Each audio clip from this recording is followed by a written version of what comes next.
నమస్తే, welcome to Andhraprabha. నేను విద్య. ఈరోజు మనతో పాటు ఉన్నారు కళాహంస డాక్టర్ కృష్ణ సాహితి.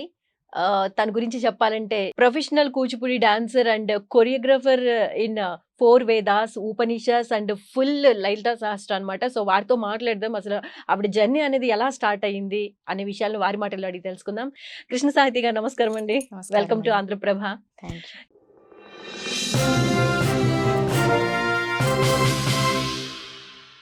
కృష్ణ సాహితి గారు, మీ గురించి ఫస్ట్ చెప్పండి. నేను కళాంస డాక్టర్ కృష్ణ సాహితి అండి. నేను చేసింది కొరియోగ్రఫీస్ అన్నీ కూడా యూనిక్ కొరియోగ్రఫీస్ చేయాలి అనేది నా గోల్ పెట్టుకున్నాను కూచిపూడిలో. ఈ ఆర్ట్స్ అనే జర్నీ అనేది మా ఫ్యామిలీ నుండే ఉంది. మా గ్రాండ్ ఫాదర్ ఈ కళాహంస అనేది మీ బిరుదా? అంతే అండి. సొంత ఇంటి పేరు కాదు బిరుదు. ఓకే. కళాహంస డాక్టర్ కృష్ణ సాహితి. చాలా చిన్న వయసులో అంత పెద్ద బిరుదు. ఎలా? అది తెలుసుకుందాం. అంతకన్నా ముందు అసలు మీ గురించి, అంటే మీ బాల్యం ఏంటి? మీరేంటి? ఎక్కడి నుంచి వచ్చారు? మా తాతయ్య గారు ఆల్ ఇండియా రేడియో ఆర్టిస్ట్ అండి. అండ్ వైలనిస్ట్ కూడా. ఓకే. సో మంగళంపల్లి బాలమురళీకృష్ణ గారు తెలుసు కదా, వారికి వైలిన్ వాయించేవారనమాట. సో అలా ఆర్ట్స్ అనేది మా ఇంట్లో ఉంది. సో చిన్న వయసు నుండే ఒక 6-7 వయసు నుండే నేను కర్ణాటిక్ మ్యూజిక్ అండ్ డాన్స్ నేర్చుకున్నాను. ఓకే. తర్వాత మా గురువు గారు సువర్చల గారి దగ్గర నేర్చుకున్నాను అనమాట. సో అలాగా మా ఫ్యామిలీలో ఉన్న ఆర్ట్స్ అనేది నెక్స్ట్ జనరేషన్స్కి వెళ్ళాలి అన్న ఒక ఉద్దేశం అనేది నా ఈ జర్నీ అనేది నా ఫుల్ టైం ప్రొఫెషన్ గా డాన్స్ అంటే అంత చిన్న వయసులో ఎందుకు అంత ఇంట్రెస్ట్ కలిగింది? అంటే వైలిన్ నేర్చుకోవచ్చు కదా, లేకపోతే ఇంకొక అదర్ ఇన్స్ట్రుమెంట్, ఎందుకు డాన్స్ వైపు వచ్చారు? చిన్నప్పటి నుంచి యాక్చువల్లీ నేను సంగీత విద్వాంసరాలను అవ్వాలి అనుకునేదాన్ని. కానీ ఎక్కువ ఆకర్షితం అనేది నేను ఎక్కువ అట్రాక్ట్ అయింది నాట్యానికి. ఓకే. నా దృష్టిలో నా ఫ్యామిలీలో ఎవరైనా, ఫ్యామిలీ మెంబర్స్ ఎవరైనా డాన్స్ లేరు, కానీ మా తాతయ్య గారు వైలనిస్ట్ అండ్ మా ఫాదర్ కూడా కవి అనమాట. కవి సవ్యసాచి గారు అంటే అందరికీ తెలుసు. చాలా కవితలు రాశారు. ఇంగ్లీష్లోకి ట్రాన్స్లేట్ చేస్తారన్నమాట. ఎవరైనా రాసిన కవితలు కూడా, అంటే వరి గొలుసులు ఏమన్నా ఉన్నా కూడా దాన్ని ఇంగ్లీష్లోకి ట్రాన్స్లేట్ చేశారు. అలా చేశారు. సో ఆర్ట్స్ అనేది మా ఫ్యామిలీలో ఉంది. నేను సంగీత విద్వాంసరాలు అవ్వాలనుకున్నా, కానీ నాకెందుకు డాన్స్ అంటే అనేది ఎవరైనా చూసి ఇంప్రెస్ అవడమో లేకపోతే అలా ఏమైనా జరిగిందా? అలా ఏం లేదు. చిన్నప్పటి బేసిక్‌గా నుంచి మీకే ఆ ఇంట్రెస్ట్ అనేది క్రియేట్ అయింది. అయింది. చిన్నప్పటి నుంచి ఉంది నాట్యం అనేది. సంగీతం, నాట్యం ఉంది. సో నాట్యంలోనే నా ఫుల్ టైం ప్రొఫెషన్ గా చేయాలి అని డిసైడ్ అయ్యాను. ఓకే. అంత చిన్న వయసులో అంత పెద్ద డెసిషన్ తీసుకున్నారు. ఇప్పుడు మా ఇంట్లో ఏంటంటే ఫ్రీడమ్ ఉందన్నమాట. ఇప్పుడు మా సిస్టర్ ఐటీ ఎంప్లాయీ. తనేంటి, ఇప్పుడు తను గోల్డ్ మెడలిస్ట్ కూడా. సో అలానే చదివి నువ్వు కూడా గోల్డ్ మెడల్ తెచ్చుకోవాలి, కాలేజ్ టాపర్ అవ్వాలి, అలా ఫోర్స్ ఇప్పుడు లేదు ఇంట్లో. ఆర్ట్స్ లో ప్రొఫెషన్ ఉంది అంటే ఇంకా మా పేరెంట్స్ చాలా సపోర్ట్ చేశారు. Mainly mother. మన ఏ పిల్లలైనా కూడా ప్యాషన్ ని ప్రొఫెషన్ గా చేసుకుంటున్నామంటే మదర్ సపోర్ట్ లేనిది, సహకారం లేనిది కాదు. సో అలాగా మదర్ సపోర్ట్ తోటే నేను ఇలా ఫుల్ టైం ప్రొఫెషన్ ఇంత ఎత్తుకు ఎదిగారు. ఇంకా ఇంకా అంచెలంచెలుగా ఎదగబోతున్నారు. నైస్. అయితే మీరు ఎంతసేపు ప్రాక్టీస్ చేసేవాళ్ళు? మామూలుగా 2 అవర్స్ మినిమం ప్రాక్టీస్ చేస్తేనే డేలో ప్రొఫెషనల్ డాన్సర్స్కి, అంటే ఇది మన ఫుల్ టైం ప్రొఫెషన్ అనుకుంటే మాత్రం 2 అవర్స్ చేయాలండి. మన జతులు, బేసిక్స్, అడవుస్ అన్ని. బట్ నేనేంటంటే కొరియోగ్రఫీ కూడా చేస్తాను అనమాట. ఇప్పుడు మామూలుగా అందరం ఫాలో అయ్యేది కూచిపూడిలో వెంపటి చిన్న సత్యం గారి కొరియోగ్రఫీస్ అందరు ఫాలో అవుతారు. ఈ కూచిపూడి ఏంటంటే కొంచెం వైష్ణవిజం అనమాట. అంటే రాముడు, కృష్ణుడు ఆ కీర్తనలు ఎక్కువ ఉంటాయి అనమాట. వినాయకుడు అలా ఉంటాయి. నేనేంటంటే కొంచెం కొత్తగా రావాలి, కొత్తగా ఏదన్నా చెయ్యాలి అన్న ఉద్దేశంలో శక్తిజం రిప్రజెంట్ చేయాలి. నా దృష్టిలో త్రిమూర్తులు కంటే కూడా మించిన శక్తి ఆదిపరాశక్తి అమ్మవారు, వాళ్ళని సృష్టించిన తల్లి. సో ఆ తల్లి మీద మనం ఎందుకు ఎక్కువ చెయ్యకూడదు, శక్తిజంని ఎందుకు మనం కూచిపూడిలో ఎక్కువ తీసుకురాకూడదు అన్న ఒక ఉద్దేశంతో లలితా సహస్రం మీద, కాళీ సహస్రం మీద, దేవి ఉపనిషద్ మీద, దేవి సూక్తం, శ్రీ సూక్తం, దుర్గా సూక్తం, రాత్రి సూక్తం, ఇట్లా అన్ని అమ్మవారివి శక్తిజం రిప్రజెంట్ చేసేవన్నమాట. మనకు ఒక ఉమెన్ ఎంపవర్మెంట్ అంటారు కదా, మన ఉమెన్ ఎంపవర్మెంట్ అంటే మనకు వచ్చేది ఆదిపరాశక్తి తల్లి నుంచే కదా. సో అలా ఆ ఉమెన్ ఎంపవర్మెంట్ రిప్రజెంట్ చేయడానికి, ఇండియన్ కల్చర్ని రిప్రజెంట్ చేయడానికి కూచిపూడిలో ఎక్కువ శక్తిజం తీసుకొస్తున్నాను అనమాట నేను. సో వారంతా ఎక్కువ వైష్ణవిజం చేస్తారు. సో అలా నా జర్నీ అనేది కొంచెం కొత్తగా కొత్త మార్గం తీసుకున్నాను నేను. ఇంకా క్లియర్ గా తెలుసుకుందాం. అంతకన్నా ముందు అసలు కూచిపూడి అంటే ఏంటి, మీ మాటల్లో వినాలనుంది. తప్పకుండా. కూచిపూడి మన ఆంధ్రప్రదేశ్ కృష్ణా జిల్లా కూచిపూడి విలేజ్ నుంచి వచ్చిందండి, ఆవిర్భవించింది అక్కడి నుంచి. ఈ కూచిపూడిని మెథడైజ్ చేసింది అంటే తయారు చేసింది శ్రీ తీర్థ నారాయణయతి గారు, వారి శిష్యులైన సిద్ధేంద్ర యోగి గారు అనమాట. ఈ కూచిపూడిలో హావభావాలకి ఎక్కువ ప్రాధాన్యత ఇస్తారు.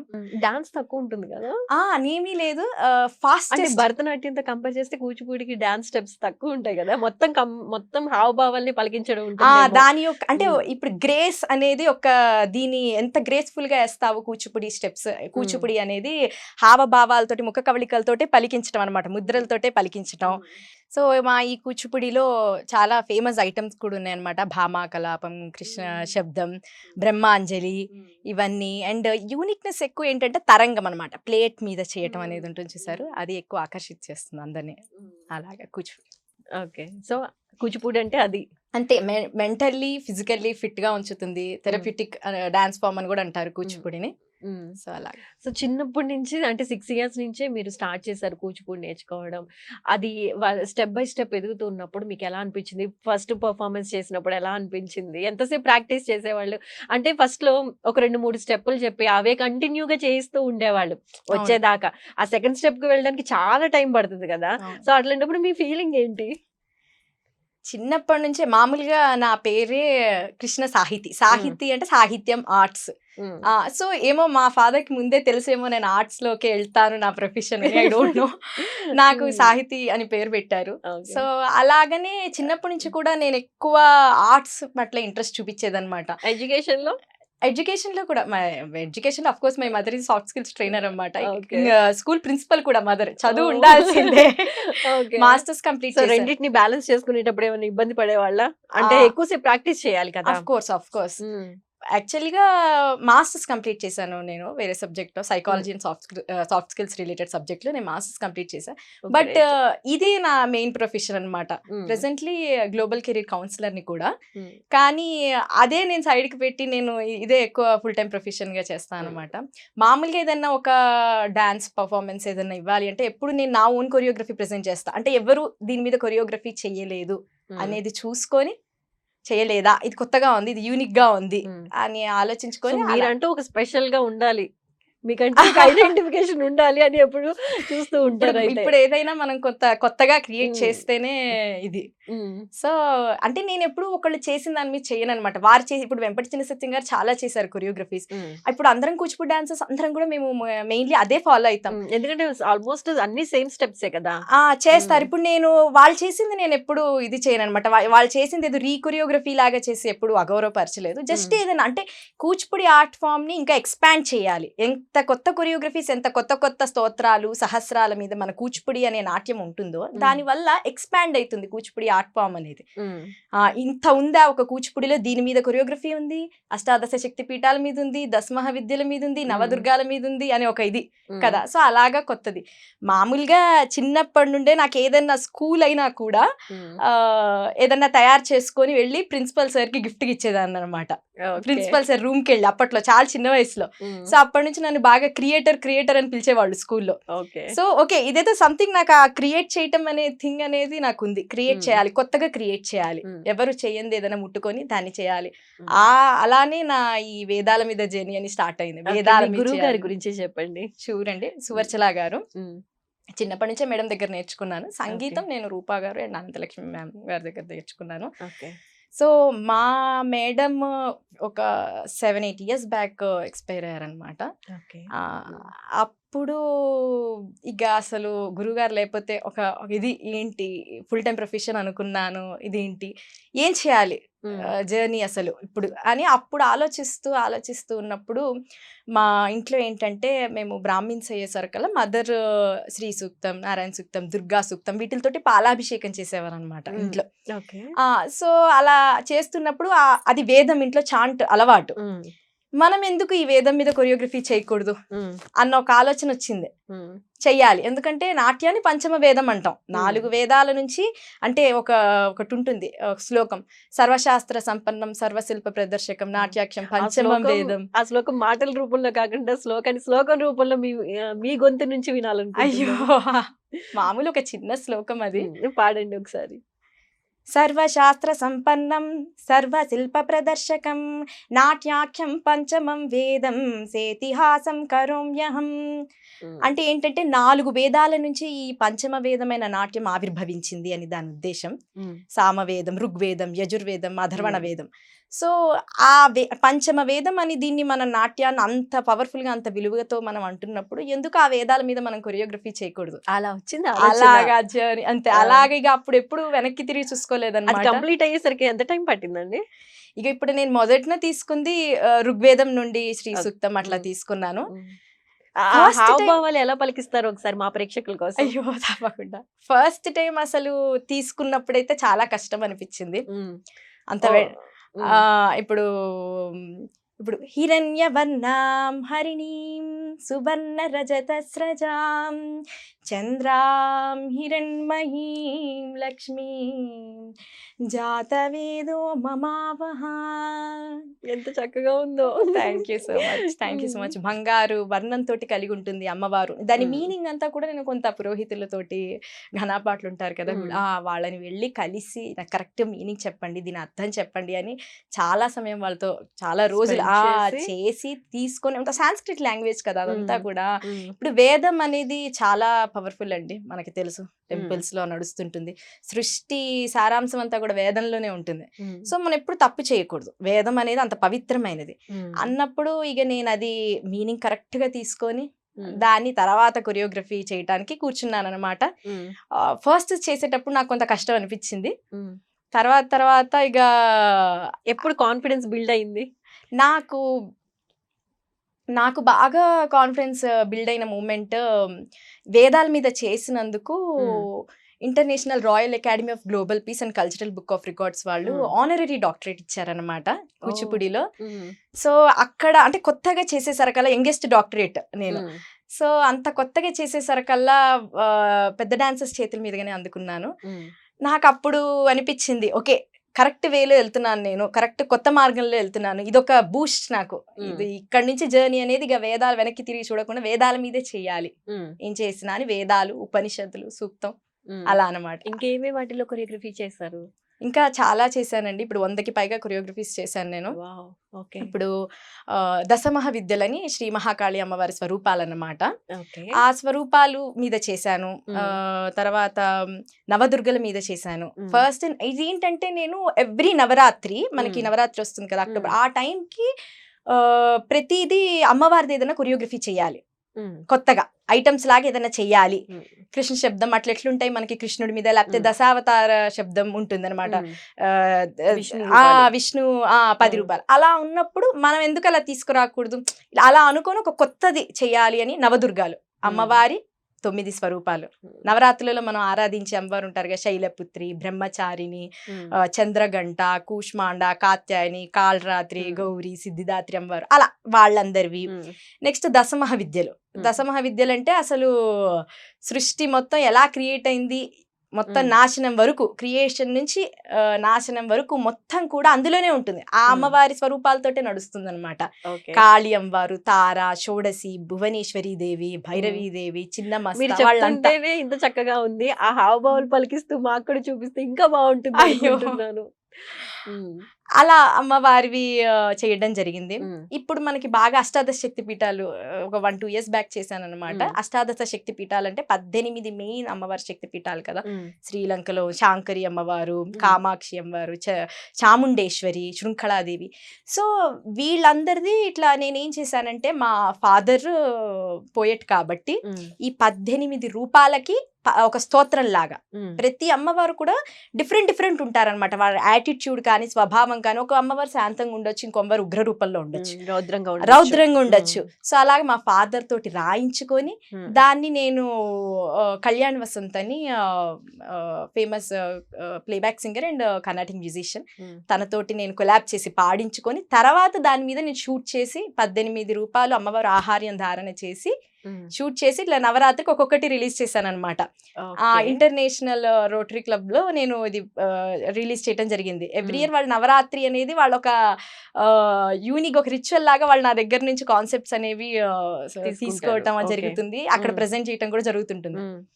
సో అలానే దశమహా విద్యలు నేను ప్రజెంట్ చేసినప్పుడే వారు ఇట్లా ఒకేషనల్ ఎక్సలెన్సీ అవార్డు ఇవ్వటం కానీ అలా అలా జర్నీ అనేది శక్తిజం తోటి నడుస్తుంది. ఓకే. ఇప్పుడు మాకేమన్నా చూపిస్తారా? అయ్యో ఇక్కడ అంటే అట్లీస్ట్ హావభావాలు పలికించడం అయినా సరే యాక్చువల్లీ కొన్ని రూపాలు. మా ఫాదర్ రాసింది జస్ట్ ఒకసారి నేను చదవగలను. ఓకే. ఇప్పుడు మామూలుగా కామాక్షి అమ్మవారు అనుకోండి, మనకి తెలుసు కదా, కాంచీపురం. సో కాంచీపుర విలాసిని కనక మణిమయ సింహాసిని వరదాయిని ఓంకారాకారిణి కామాక్షి కామితార్థ ప్రదాయిని. ఈ అమ్మవారిది ఏంటి అంటే కాంచీపురంలో నివసిస్తావు, కనక మణిమయ సింహాసిని, ఆ వజ్ర వైఢూర్యాలతోటి ఉండే ఒక సింహాసనం మీద ఆసీనురాలివై ఉంటావు. వరదాయిని ఓంకారాకారిని, మనం చూసే ఈ ఓంకారం అనేదే నీ ఆకారం, మా అందరి కోరికలు తీర్చే దేవివి. కామాక్షి కామితార్థ ప్రదాయిని, కామాక్షి దేవి మా కోరికల్ని తీర్చు అని అర్థం అనమాట. దీని మీద నేను కొరియోగ్రఫీ చేసి ప్రెజెంట్ చేసాను ఇప్పుడు. అయ్యో చూపించండి. మామూలుగా నేను అమ్మవారికి మామూలుగా సహస్రంలో ఇలా మెన్షన్ అయి ఉంటుంది అనమాట. బ్రాహ్మణులు అంటే వేద బ్రాహ్మణులు అంటే అమ్మవారికి ఇష్టం, బాల వేద బ్రాహ్మణులు అంటే చిన్న పిల్లలు ఇంకా ఎక్కువ ప్రీతి అని. అందుకని నేను ఇది స్తోత్రము ఒక వేదం లాగా, ఫస్ట్ వేదం చాంట్ లాగా వారితో ఆ పిల్లలతోటి ఒక వేద పాఠశాలకి వెళ్ళి పిల్లలకి నేర్పించి, నేను పోయి పిల్లలకి నేర్పించింది, తర్వాత పిల్లలతోటి డబ్బింగ్ రూమ్ లో ఇలా పాడిపించుకొని స్టార్టింగ్ ఏంటంటే వాళ్ళది ఒక వేద మంత్రంలా వస్తుంది. కష్టపడ్డారు, చాలా కష్టం ఉంది. మొదటి భంగిమలో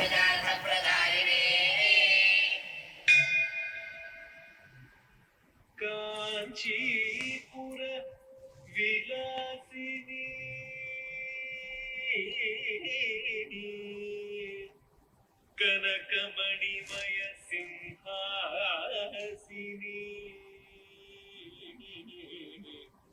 వరదాయని ఓంకారాకారిణి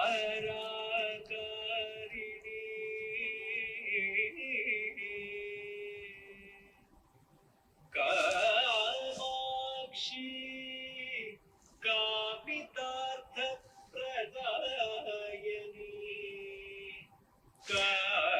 కామాక్షి కామితార్థ ప్రదాయని.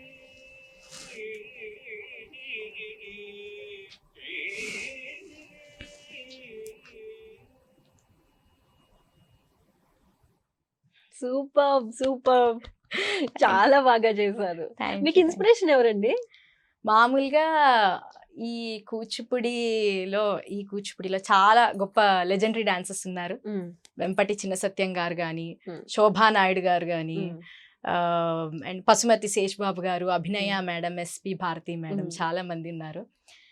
నాకు ఎక్కువ ఇన్స్పిరేషన్ అంటే అభినయ మ్యామ్. రీసెంట్గా ఒకసారి కలిసినప్పుడు కూడా మ్యామ్తో అదే చెప్పాను, మీరు వేసిన మహేశ్వరి మహాకాళి నాకు చాలా ఇష్టం మేడం అని చెప్పి. ఇప్పుడు నవ్యనాటక సమితికి చైర్పర్సన్ అనమాట madam, Abhinaya madam, and SP Bharati ma'am, Pasumathi sir, అందరూ. ఇప్పుడు మీరు వేదాల మీద కొరియోగ్రఫీ చేస్తున్నప్పుడు మిమ్మల్ని ఎంతమంది అప్రిషియేట్ చేశారు, లేకపోతే వెనకాల నుండి ప్రోత్సహించారు? వన్స్ అది కంప్లీట్ అయిపోయిన తర్వాత, ఆన్ ఎయిర్ వచ్చిన తర్వాత మీ ఫీలింగ్ ఏంటి? అవన్నీ మీ మాటల్లో వినాలనుంది. తప్పకుండా. నాకు అసలు ఫస్ట్ నేను ఎప్పుడు ఏ పర్ఫామ్ చేసినా నా ఓన్ కొరియోగ్రఫీ వేస్తాను అనమాట. ఓన్ కొరియోగ్రఫీ అనేది ఒక గ్రేట్ థింగ్ కూచిపూడిలో. అదొకటి చేయటం అనేది ఒక హ్యాపీనెస్ ఇస్తుంది, మన కొరియోగ్రఫీ ప్రజెంట్ చేయటం అనేది. అండ్ చాలాసార్లు పర్ఫామ్ చేసినప్పుడు కూడా అందరూ సాక్షాత్తు అమ్మవారిని చూసినట్టు అనిపించింది అనేవారు. అది నేను చాలా బ్లెస్డ్గా ఫీల్ అవుతాను. అండ్ నాకు ఒక 2 ఇన్సిడెంట్స్ అనేది ఎప్పటికీ మర్చిపోలేకుండా అయిందన్నమాట, ఎప్పటికీ గుర్తుండిపోయే. ఎస్, ఎన్ని పర్ఫార్మెన్సెస్ ఇచ్చినా కూడా ఈ 2 ఇన్సిడెంట్స్ అనేది నాకు చాలా లైఫ్లో ఉండిపోయింది. ఒకటి, నేను ఇప్పుడు చెప్పిన ఈ 18 అష్టాదశ శక్తిపీఠాలు ఏవైతే ఉన్నాయో అవన్నీ నేను ఒకసారి కరీంనగర్లో ప్రజెంట్ చేశాను అనమాట. అన్నవరం దేవేందర్ గారు వరిగొలుస్తున్న ఒక పుస్తకాన్ని రాసిన పుస్తకాన్ని మా ఫాదర్ గ్రెయిన్ చైన్స్ అని ఇంగ్లీష్లోకి ట్రాన్స్లేట్ చేశారు.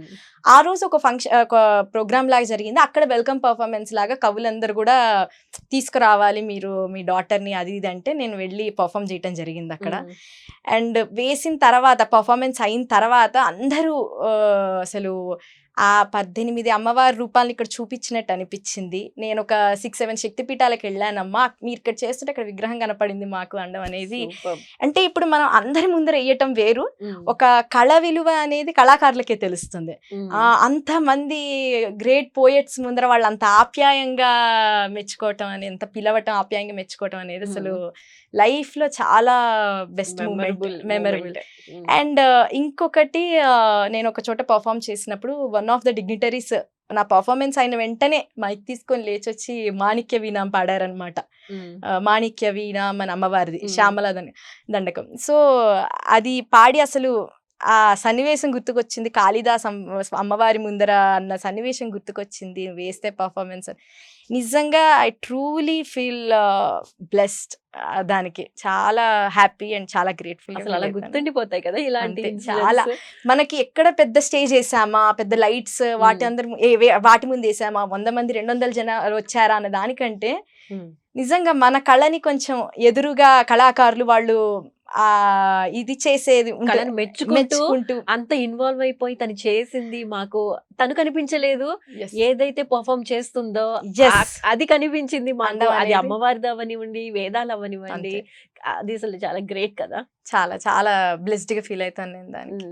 కృష్ణ గారు, ఇప్పుడు జనరల్ గా డాన్స్ నేర్చుకుంటారు, చాలా మంది పిల్లలు నేర్చుకుంటారు, ఏదో ఒక డాన్స్ మేము నేర్చుకుంటున్నాము, ఏదో ఒక యాక్టివిటీ ఉండాలి కాబట్టి నేర్చుకున్నామని నేర్చుకుంటూ ఉంటారు. వాళ్ళ దాని మీద అవగాహన కూడా ఉండదు, కానీ ఏదో నేర్చుకుంటూ ఉంటారు. అసలు నిజంగా ఒక కూచిపూడి డాన్సర్కి ఉండాల్సిన క్వాలిటీస్ ఏంటి?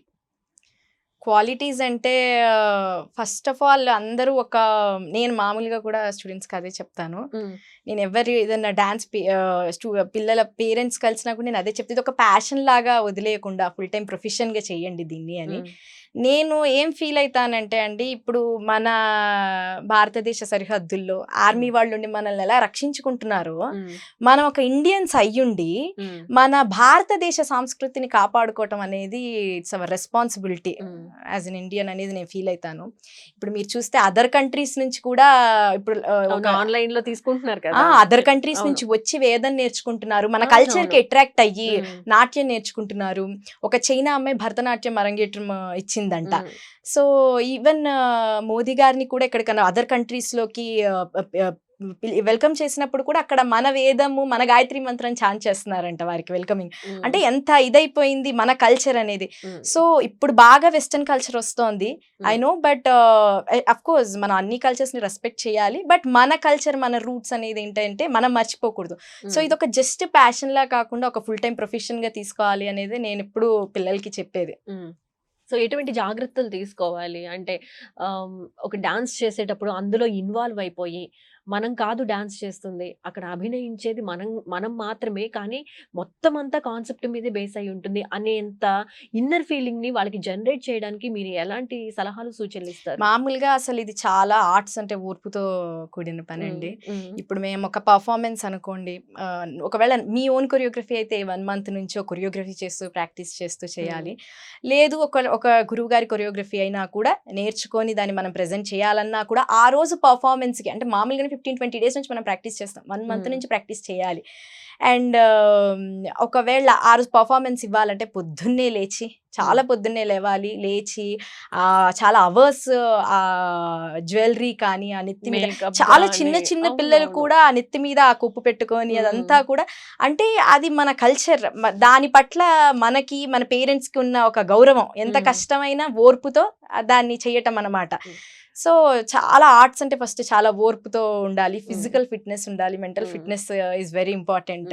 సో మనం ప్లానింగ్ ఎక్కువ ఉండాలి, ఎక్కడ పర్ఫామ్ చేస్తున్నాం, ఏం ఐటమ్ పర్ఫామ్ చేస్తున్నాం, దాని మీద అంతా కూడా ప్లానింగ్ అనేది ఉండాలి. సో ఇంకా అదే ఆ పిల్లలకి అనేది మనం ఏది చెప్తున్నా కూడా, ఇప్పుడు ఏ ఐటమ్ నేర్పిస్తున్నా పిల్లలకి దాని మీనింగ్ చెప్తే వాళ్ళు ఎక్కువ ఇన్వాల్వ్ అయ్యే అవకాశం ఎక్కువ ఉంటుంది. సో అదంతా గురువు గారి చేతుల్లోనే ఉంటుంది. అంతే, గురువు గారు వాళ్ళని ఎలా మలిస్తే వాళ్ళు అలా మలుస్తారు. అంతే, తప్పకుండా. ఇప్పుడు పిల్లలు పర్ఫామ్ చేస్తున్నారు అంటే కూడా ఆ క్రెడిట్ ఆఫ్ కోర్స్ మనకి గురువు గారులకే వెళ్తుంది. మనం చెప్పేది కూడా మనం ఇప్పుడు ఏం చేయబోతున్నామమ్మ కృష్ణ శబ్దం లేకపోతే బ్రహ్మాంజలి దీని గురించి, అదంతా కూడా మనం ఏంటంటే చెప్తే పిల్లలకి ఆ ఒక ఇంట్రెస్టింగ్ వేలో చెప్తే ఇది వస్తుంది. ఇది నా దృష్టిలో నాట్యం అంటే ఒక తపస్సు లాంటిది, ఒక మెడిటేషన్, ఒక జర్నీ. ఈ జర్నీ అనేది ఒక తపస్సు లాంటిది. సో మామూలుగానే ఈ నాట్యాన్ని షోడశోపచార పూజల్లో ఒకటి నాట్యం కూడా. ఇప్పుడు ఆలాపన పూజలు మార్గాలు ఉంటాయి, అందులో నాట్యం కూడా ఒకటి. సో ఈ నాట్యం అనేది అదే ఒక ప్యాషన్ గా తీసుకోకుండా ఫుల్ టైం ప్రొఫెషన్ గా తీసుకోవాలి. దీనికి అంతటి శక్తి ఉంది అనేది తెలుసుకోవాలి. ఒక నాట్యానికి అంతటి శక్తి ఉంది. ఒకటి ఉంటుంది, మనసు శరీరం బుద్ధి ఏకాగ్రత చేసి నాట్యం చేస్తే మోక్షం కూడా లభిస్తుంది అని. అంటే అంతటి సాల్వేషన్, అంతటి మోక్షం కూడా పొందగలిగే శక్తి నాట్యానికి ఉంది. సో నేను ఎప్పుడు అదే చెప్తాను, dance is divine in all art forms అని. అన్ని ఆర్ట్ ఫార్మ్స్ లో నాట్యం అనేది ఇంకెక్కువ పవిత్రమైనది అని. సో అదనేది ఏదో జస్ట్ ఒక మామూలుగా చిన్నపిల్లలకి ఏదో ఒక ఫిజికల్ ఫిట్నెస్ టైప్ లో లాగా అనుకొని చేస్తారు, కానీ అదనేది ఒక స్పిరిచువల్ జర్నీ పిల్లలది. మీరు కూడా గమనిస్తే నాట్యం చేసేవారి ముఖ కవళికలు వేరే ఉంటాయి. అవును, అదొక మెడిటేషన్ టైప్. వాళ్ళు మాట్లాడినా ఏదో ఒకటి చెప్తున్నట్టే కళ్ళతో కదా. అవును. సో అదనేది నాట్యం చేసేవారికి ఉండే ఇదన్నమాట. అందుకనే అదొక తపస్సు లాగా తీసుకొని ఒకసారి మొదలు పెడితే మధ్యలో వదిలేయకుండా దాన్ని అనేది అలా కంటిన్యూ చేయాలి. జతులకు కాళ్ళు కొట్టినప్పుడు బాగా కాళ్ళు నొప్పులు రావడం ఇలాంటివన్నీ ఉంటాయి కదా. సో మీకు ఎప్పుడన్నా అనిపించిందా, అబ్బా ఎందుకు వచ్చింది నాకు ఇదంతా అని? ఎందుకు అంటే నేను ఎప్పుడు చాలా తెలియని వయసులో ఇష్టం, డాన్స్ అంటే ఇష్టం, కానీ అంత చిన్న వయసులో కష్టపడడం అంటే ఇష్టం ఉండదు కదా. నొప్పులు ఉంటే మామూలుగా నేను అంతకంటే ఎక్కువ దూకుళ్ళు, గోడలు దూకి తగిలించుకోవటాలు అవి చాలా చేస్తాను చిన్నప్పుడు, చాలా చిన్న వయసు. అయితే అల్లరి చిన్నప్పుడు బాగా అల్లరి. ఇప్పుడు లేదండి, చాలా కామా. అంటే నేను ఎందుకు చెప్తున్నా అంటే మామూలుగా ఇవి ఎప్పుడు నాకు దెబ్బల్లా అనిపించలేదు, ఇవేమి పెయిన్స్ లా అనిపించలేదు, పెయిన్స్ లాగా ఎప్పుడు నాట్యం వేసినప్పుడు అనిపించలేదు. అంటే మనం ఇష్టంతో ఒకటి స్వీకరించి దాన్ని చేస్తున్నప్పుడు మనకు అందులో ఏ నొప్పి గాని ఏ బాధ తెలియదు, అంతే కదా. చిన్నప్పుడు అంటే నేర్పించేటప్పుడు కూడా ఏమో నేర్చుకుంటూ చాలా ఇంట్రెస్ట్ ఉండేది, చాలా డిసిప్లైన్ గా కూర్చునేదాన్ని క్లాస్ లో. వెళ్ళను అనే మారం చేసే టైప్ లా ఉండేదాన్ని కాదనమాట నేను. అది ఇష్టం ఉండేది. కూచిపూడి డాన్స్ నేర్చుకోవాలంటే డిసిప్లిన్ మస్ట్ అండ్ షుడ్ ఉండాలి. అయితే తప్పకుండా చాలా పేషెన్స్ అవసరం అండి. ఇది ఇప్పుడు పిల్లలకి క్లాసెస్ కి తీసుకెళ్లేటప్పుడు పేరెంట్స్ కి చాలా అవసరం, చాలా కష్టం ఉంటుంది. ఒక పర్ఫార్మెన్స్ కి పేరెంట్స్ కష్టం, గురువు కష్టం కూడా చాలా ఉంటుంది. తర్వాత ఇంకా ఆ పిల్లలకి అది లైఫ్ లాంగ్ ఆ ప్రొఫెషన్ గా తీసుకోవాలంటే చాలా పేషెన్స్ అండ్ డిసిప్లిన్ చాలా.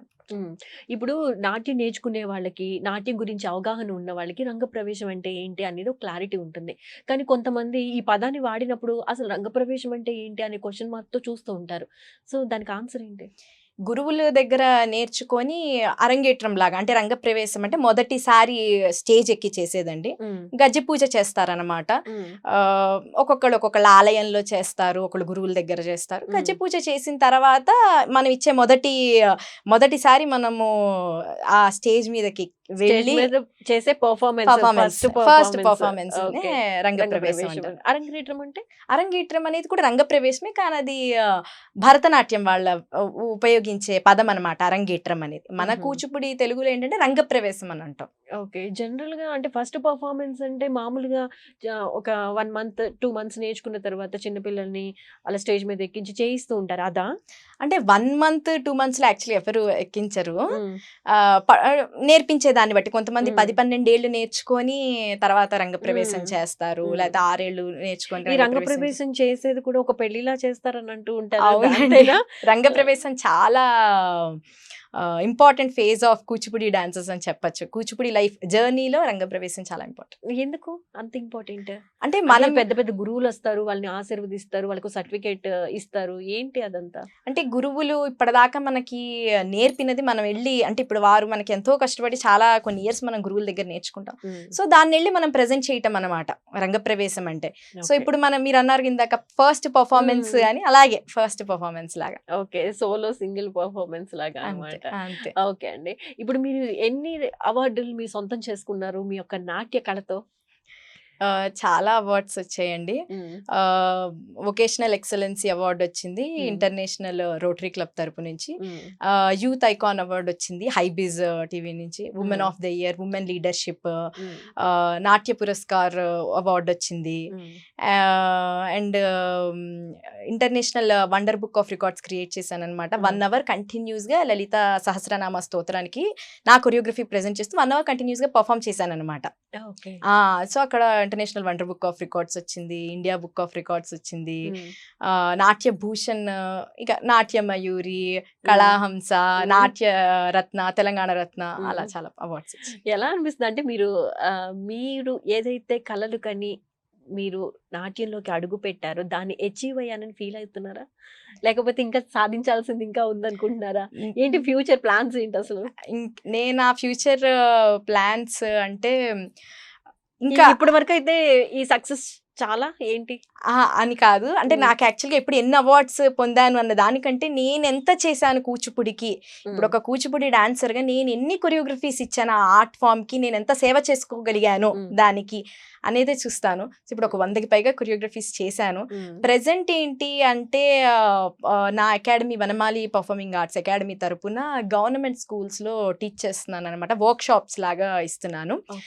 ఇప్పుడు గవర్నమెంట్ పిల్లలకి, ఇప్పుడు యంగ్ జనరేషన్ వాళ్ళ పిల్లలకి ఏంటి అంటే మన ఒక నాట్యం చూపించి ప్రెజెంట్ చేస్తే ఒక ఆకర్షణ, అట్రాక్షన్ ఏర్పడుతుంది. అసలు ఇది నాట్యం ఇలా ఉండాలి అనేది ఒకటి చెప్తే పిల్లల్లో ఒక యంగ్ జనరేషన్లో వస్తుంది అనమాట. ఎస్, నేను కూడా కూచిపూడి తీసుకోవాలి అని. ఓకే, అందుకని ఇప్పుడు గవర్నమెంట్ స్కూల్స్లో చేస్తున్నాను అనమాట.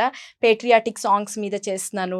ఇప్పుడు డ్రగ్ అవేర్నెస్ మీద చేస్తున్నాను అనమాట. డ్రగ్ అవేర్నెస్ మీద సాంగ్ తీసుకుని దాని మీద కొరియోగ్రఫీ చేసి పిల్లలకి నేర్పించి వాళ్ళు ఏమైనా స్కూల్ ఫంక్షన్స్ వస్తాయి కదా అందులో ప్రెజెంట్ చేసేలాగా, అందులో పర్ఫామ్ చేసేలాగా అనమాట. రోడ్ సేఫ్టీ మీద చేశాను. సో ఇంకా అమ్మవారి కీర్తనల మీద కూడా పిల్లలకి నేర్పుతున్నాను అనమాట. ఇప్పుడు ప్రెసెంట్గా అయితే ఈ గవర్నమెంట్ స్కూల్స్లో వీలైనంత వెళ్ళి చెప్పాలి యంగ్ జనరేషన్స్కి, పిల్లలకి ఇది ఒక నాట్యం యొక్క విలువ చెప్పాలి అనేదే గోల్గా పెట్టుకున్నాను. బట్ ఫ్యూచర్ ప్రాజెక్ట్స్ అంటే మాత్రం వీలైనన్ని కొరియోగ్రఫీస్ చేయాలి, ఎవ్వరూ ముట్టని కొరియోగ్రఫీస్ చేయాలి అనేది లిస్ట్లో ప్రస్తుతం ఏం లేదు. బట్ ఒక ఆలోచన ఉంది, ఒక ఆలోచన ఉంది. ఇంకా వేదంలో డీప్గా వెళ్ళాలి, వేదాల్లో ఇంకా డీప్గా, సూక్తాల్లో ఇంకా డీప్గా వెళ్ళాలి, దాని యొక్క మీనింగ్ ఎక్స్ట్రాక్ట్ చేసి దాన్ని కరెక్ట్గా ప్రజెంట్ చేయాలి. కూచిపూడి నాట్యం అనేది వేదం మీద కూచిపూడి ఇంత నాట్యం ఉంది అనేది ఒకటి రావాలి అనేది. ఓకే కృష్ణ గారు, ఇప్పుడు బాగా చూస్తే కనుక కల్చరల్ యాక్టివిటీస్ ఏమైనా సరే చాలా ఖర్చుతో కూడుకున్నవి అయిపోయాయి. సో అదే కోవలోకి నాట్యం కూడా వస్తుంది, ఒక కమర్షియల్గా అయిపోయింది అది కూడా అనే భావనే ప్రజల్లో ఎక్కువగా ఉంది. ఎందుకంటారు? ఇక ఇప్పుడు మామూలుగా కల్చరల్ ఆర్గనైజేషన్స్ అట్లా జరుగుతోంది, బట్ అన్నీ అలానే ఉన్నాయి అనేమి లేదండి. చాలా మంది దానికి అంటే ఎక్స్పెన్సివ్ అని భయపడి కూడా చూస్ చేసుకోవట్లేదు, అవును, వెనకడుగు వేస్తున్నారు కదా. నేను మామూలుగా ఒకటే అంటాను, ఇప్పుడు ఆర్ట్స్ చేస్తున్నావు నీకేమొస్తుంది అని. నా ఉద్దేశంలో ఈ కళలకి మనమే ఏదైనా చెయ్యాలి. ఇప్పుడు నేను చెప్పినట్టుగా మన భారతదేశ సంస్కృతిని మనం అసలు కాపాడుకోకపోతే ఎట్లా? మన అస్తిత్వమే అది, మన యూనిక్నెస్ అది కదా. సో ఎస్, దానికి కొంత జ్యువెలరీ ఇవి అనేది ఖర్చు అనేది సహజం. ఇప్పుడు మనం చదువుకుంటున్నాము, చదువుకి ఫీజు కట్టాల్సి వస్తుంది, దాన్ని మనం ఖర్చు అనలేము. అది మన ఒక ఇది, మనం చదువుకోవాలి, మనం ఒక డిగ్రీ తెచ్చుకోవాలి అనేది ఎలాగో నేను అలానే భావిస్తాను అనమాట. ఇది ఒక ఖర్చు అన్న దానికంటే కూడా ఇది నా ప్యాషన్, నా ఇంట్రెస్ట్. ఇంకా అది ఒకసారి అందులోకి ఆ రంగంలోకి వెళ్ళాక ఎవరికి అసలు వదిలిపెట్టబుద్ధి కాదన్నమాట. అండ్ ఇంకా అన్ని ఆర్గనైజేషన్సే అలా ఉన్నాయని కాకుండా నిజంగానే కళకి అది ఉండాలి, మన నిజంగానే ఇండియన్ కల్చర్ ప్రమోట్ చేయాలి. మన ఆర్గనైజేషన్ ద్వారా చాలా మంది యంగ్ బర్డింగ్ ఆర్టిస్ట్కి ఒక అవకాశం అందిస్తూ వాళ్ళని ప్రమోట్ చేయాలి, ఆర్ట్ నెక్స్ట్ జనరేషన్కి వెళ్ళాలి అని కూడా తపన పడే కొన్ని కల్చరల్ ఆర్గనైజేషన్స్ కూడా, నృత్య సంఘం కానీ, సృజన ఆర్ట్స్ కానీ, భారత్ ఆర్ట్స్, ఇట్లా చాలా కొన్ని ఉన్నాయన్నమాట. దాన్ని బట్టి మనం చూసుకొని వెళ్ళటం అనేది జరిగితే, ఎక్స్పెన్సివ్ అనుకునే వాళ్ళకి మంచి సలహా ఇది, అంతే రైట్. ఇప్పుడు లలిత సహస్రనామం మీద కూడా మీరు కొరియోగ్రఫీ చేశానని చెప్పారు కదా, మామూలుగా అది ఉచ్చరించడానికి చాలా కష్టంగా అనిపిస్తుంది. అందులో ప్రతి పదానికి అర్థాన్ని హావభావాలతో పలికించడం కూడా అంత ఈజీ కాదు కదా. మీరు ఎంత టైం దీని మీద స్పెండ్ చేసేవాళ్ళు దాని గురించి? నేను అసలు నిజంగానే one of the most powerful సహస్రం అంటే లలితా సహస్రం అండి. బీజాక్షరాలు కూడా ఉంటాయి, చాలా పవిత్రమైనది. లలిత హెల్ప్ చేస్తారా? లేదండి. లలిత అమ్మవారి సహస్రం మేము ఇంట్లో చేసుకునే వాళ్ళం అనమాట రెగ్యులర్గా. మేబీ నాకు అదే బెనిఫిట్ అయ్యిందేమో. వేదం ఇంట్లో చాంట్ చేయటం అలవాటు, పాలాభిషేకం చేస్తూ, అలాగే సహస్రం కూడా చాంట్ చేయటం అలవాటు మాకు ఇంట్లో. లలితా సహస్రం ఎక్కువ, దుర్గా అమ్మవారి సహస్రం అలా చేసేవాళ్ళం. సో అలాగా నాకు దాని మీద చేయాలి అనే ఒక ఇది వచ్చింది. మామూలుగానే నోటికి ఆసువుగా వచ్చనమాట. ఇప్పుడు శ్రీమాత శ్రీ మహారాజ్ఞి శ్రీమత్ సింహాసనేశ్వరి చిదగ్నికుండ సంభూత దేవకార్య సముద్యత ఉద్యద్భాను సహస్రాభా చతుర్బాహు సమన్విత రాగస్వరూప పాసాఢ్య క్రోధాకారాంకుశోజ్వలాం మనోరూపేక్షి కోదండ పంచతన్మాత్ర సాయిక. ఇలా ఈ చాంట్ అనేది మేము అమ్మవారికి మామూలుగానే మేము ఇంట్లో చేసేవాళ్ళం. రెగ్యులర్ మా మదర్ ఎక్కువ చేసేవారు. సో అలాగా ఇంకా నేను ఆ సహస్రానికి మీనింగ్ తీసుకొని ఇప్పుడు శ్రీమాత లోకాలన్నిటికీ తల్లి, శ్రీమాత శ్రీ మహారాజ్ఞి అంటే మహారాణి, అన్ని లోకాలకి తల్లి నీవే, మహారాణివి నీవే అంటున్నాం. శ్రీమత్ సింహాసనేశ్వరి అమ్మవారు ఆ సింహాసనం మీద, సింహాలతో ఉండే సింహాసనం మీద ఆసీనురాలై ఉంటుంది అని మనం చెప్తున్నాం అనమాట. చిదగ్నికుండ సంభూత అంటే ఏంటి? ఆ దేవతల కార్యమైన ఒక బండాసుర సంహారం కోసం త్రిమూర్తులు అసలు ఎవరు చేయలేకపోయారు. అంతటి శక్తి దిగిరావాల్సి వచ్చింది అన్న ఒక ఉద్దేశంలో, ఆదిపరాశక్తి రూపమైన లలితాంబర్ దిగిరావాల్సి వచ్చిందన్న ఒక ఇదిలో అందరూ యజ్ఞం చేస్తారన్నమాట. అప్పుడు ఆ యజ్ఞంలో నుంచి అమ్మవారు ఆవిర్భవించింది. చిదగ్నికుండ సంభూత దేవకార్య సముద్యత దేవతల కార్యాన్ని సంపూర్ణం చేయటం కోసం అందులో నుంచి ఇదయ్యావు అమ్మవారు, దిగొచ్చావు అనేసి. రాగస్వరూప పాసాఢ్య అంటే ప్రేమ వంటి ప్రేమ రాగాలతోటి వంటి ఉండే ఇవి అమ్మవారికి. మనకి చూస్తూ ఉంటాం కదా చెరుగ్గడ్డ అమ్మవారి చేతిలో, అవన్నీ ధారణ చేసి అందులో నుంచి బయటకు వచ్చావు. అలా అమ్మవారిది నడుస్తూ ఉంటుంది అనమాట. మంత్రిని అమ్మవారు ఉంటుంది పక్కన అమ్మవారికి. సో అలాగా అదొక బండాసుర సంహారం మధ్యలో బాలా త్రిపుర సుందరి అమ్మవారి నుంచి ఆవిర్భావం నడవటం అదంతా నడుస్తుంది. సో అదంతా కూడా నేను కొరియోగ్రఫీ చేశాను అనమాట. మామూలుగా ఫస్ట్ కొంత వరకు చేసేటప్పుడు స్లోగా ఆరామ్సే అలా చేశాను. కానీ తర్వాత ఇక ఒక రికార్డ్ క్రియేట్ చేయాలి అని అనుకున్నప్పుడు, international world book of records create చేయాలి అని చెప్పి అనుకున్నప్పుడు, వారి రికార్డ్ మనది తీసుకొని నోట్ చేసుకున్న వారికి ఏంటి అంటే జస్ట్ 15-20 days అయితే కుదురుతుంది, మళ్ళీ తర్వాత ఎప్పుడైనా కుదురుతుందండి, మీకు కాస్త చేయగలరా 15-20 daysలో అన్నప్పుడు, ఇక మా మదర్ ఫాస్ట్ చేయాలి నువ్వు అన్నప్పుడు ఇక రాత్రి పగలు అంటే రాత్రంతా లేచి ఉండి పొద్దునంతా కూడా లేచి ఉండి కూర్చొని నేను కొరియోగ్రఫీ చేశాను అనమాట. ఈ సహస్రానికి ఒక జస్ట్ ఒక 25 daysలో ఇంత సహస్రానికి మీనింగ్ తీసుకొని దాని మీనింగ్ కి నేను కొరియోగ్రఫీ చేయటం అనేది ఎంత డెడికేషన్ గా వర్క్ చేస్తే గానీ అంత బ్యూటిఫుల్ కొరియోగ్రఫీ అనేది బయటికి రాదు కదా. జనరల్ గా మనం ఒక ప్రోగ్రామ్ చేసి బయటకి అంటే వేరే వాళ్ళు డాన్స్ ప్రోగ్రామ్ చేసి అది చూసి మనం బయటకు వచ్చినప్పుడు మనకు అనిపిస్తుంది, అబ్బా మనం కూడా నేర్చుకుంటే బాగుండు, మనం కూడా చేస్తే బాగుండు, లేదా మన పిల్లలకి నేర్పిస్తే బాగుండు. ఇప్పుడు అది చాలా ఎక్కువ బయటకు వస్తూ ఉంటారు. మీరు ఇంత చక్కగా నాట్యం చేస్తూ ఇంత హావభావాలు పలికిస్తున్నప్పుడు, ఆ డ్రెస్ లో కానివ్వండి లేకపోతే అంత క్యూట్ గా ఉన్నప్పుడు మీ ఫ్యామిలీలో మీ చెల్లి ఏమనుకుంటుంది? నేర్చుకోవాలనుకోలేదా? యాక్చువల్లీ చెల్లి కాదు, నాకు అక్క ఉంది. అక్క. సో తను చాలా ప్రౌడ్ గా ఫీల్ అవుతుంది. తను నేను ఏదన్నా నేను కూడా నేర్చుకుంటే నా ఓన్ బ్యానర్ అంటే నేను నేర్చుకుంటే, యాక్చువల్లీ తను కూడా నాతో పాటు చిన్నప్పుడు క్లాసెస్ కి వచ్చిందండి. కానీ తను ఇక ఐటీ వెళ్ళిపోవటం, నేను అనేది దాన్ని వదలకుండా పట్టుకోవటం జరిగింది. మామూలుగా తను చాలా ప్రౌడ్ గా ఫీల్ అయ్యి, ఇప్పుడు నా ఓన్ బ్యానర్ లో నేను పర్ఫార్మెన్స్ ఇచ్చినప్పుడు, కాళీ సహస్రం నేను పర్ఫార్మ్ చేసినప్పుడు తను చాలా సార్లు కన్నీళ్లు పెట్టుకుంది. అంతే, ఆ ఆర్ట్స్ ఆ కళ చూస్తేనే లోపల ఒక వైబ్రేషన్, ఒక గూస్ బంప్స్ అనేవి మనకు వస్తాయి. ఇప్పుడు అందరికీ కూడా చాలా అంటే మరి సినిమాల ప్రభావనాలో ఏమో చాలా మందికి కూడా నాట్యం అనేది ఒక పవిత్రమైన ఇది, మేము కూడా నేర్చుకోవాలి. నా దగ్గర కూడా కొంతమంది ఇది వరకు నేను నేర్చుకుని ఇప్పుడు మానేశాను స్టడీస్ వల్ల, కెన్ ఐ కంటిన్యూ మ్యామ్ అని అన్నవాళ్ళు కూడా ఉన్నారు, నేర్పిస్తారా కంటిన్యూ చేస్తారా అని. సో ఇదొకటి ఇప్పుడు మన ఇండియన్ కల్చర్, ఈ నాట్యం అనేది ఎక్కువ అందరికి నేర్చుకోవాలి అనే ఒక ఇది రావడం అనేది చాలా చాలా సంతోషంగా ఫీల్ అవుతాను. ఒక డాన్సర్ గా Super. అందరూ చాలా సంతోషంగా ఫీల్ అవుతారు. సూపర్ అండి. So thank you so much మా స్టూడియోకి వచ్చి చక్కగా అంటే నాట్యం గురించి, దట్టు కూచిపూడి గురించి, దాని యొక్క గొప్పతనం గురించి వివరిస్తూ మీరు ఎటువంటి కొరియోగ్రఫర్ చేశారు, ఏ ఏ పాటలకి చేశారు, వేదాస్ కానివ్వండి, లలిత సహస్రనామం కానివ్వండి, ఉపనిషత్తుల్లో కానివ్వండి, ఎంత చక్కగా కొరియోగ్రఫర్ చేశారు, దాని వెనుక మీ శ్రమ ఎంత ఉంది, ఇలాంటి విషయాలన్నీ మాతో పంచుకుంటూ మధ్య మధ్యలో మంచి మంచి రాగాలు మాకు అందించినందుకు thank you so Thank you much so అండి. much మీరు ఇంకా మంచి మంచి వాటికి కొరియోగ్రఫీ చేసి ఇంకా మంచి పేరు తెచ్చుకోవాలని, ఇంకా అంచెలంచెలుగా ఎదగాలని అయ్యో. మనస్ఫూర్తిగా కోరుకుంటున్నాను. Thank you so thank much. You so much అండి. ఈ అవకాశం ఇచ్చిన ఈ ఆంధ్రప్రభ డిజిటల్ వీరికి అండ్ విద్యా గారికి థ్యాంక్ యూ సో మచ్. మా ఇప్పుడు నేను చెప్పి ఈ జర్నీని కూడా మీరు చాలా ఇంట్రెస్టింగ్ గా విన్నారు, చాలా ఇంట్రెస్టింగ్ గా దాని గురించి ఇంకా అడుగుతున్నారు. I'm so happy for that. Thank you so much అండి. థ్యాంక్ యూ సో మచ్ అండి.